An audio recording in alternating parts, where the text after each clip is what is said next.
murakoze cyane, murakoze munyemerere gusubira mu byicaro.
murakoze cyane murakoze munyemerere musubire mu byicaro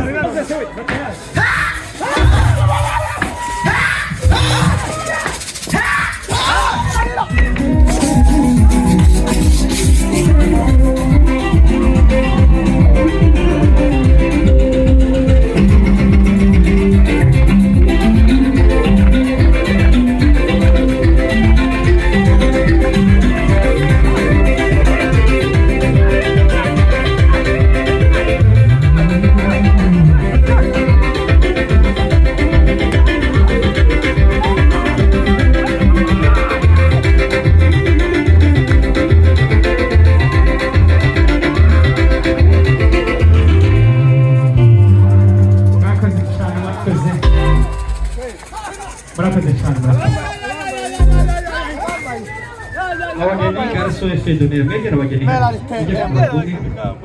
garare hano guca asigaye zo muri ayo kucuranze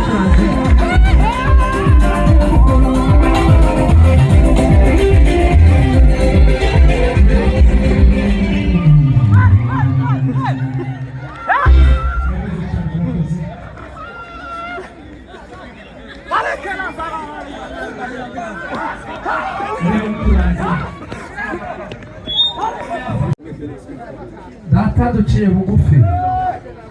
icyubahiro n'icyangiye byose muri uyu mwanya imitima yacu iranezerewe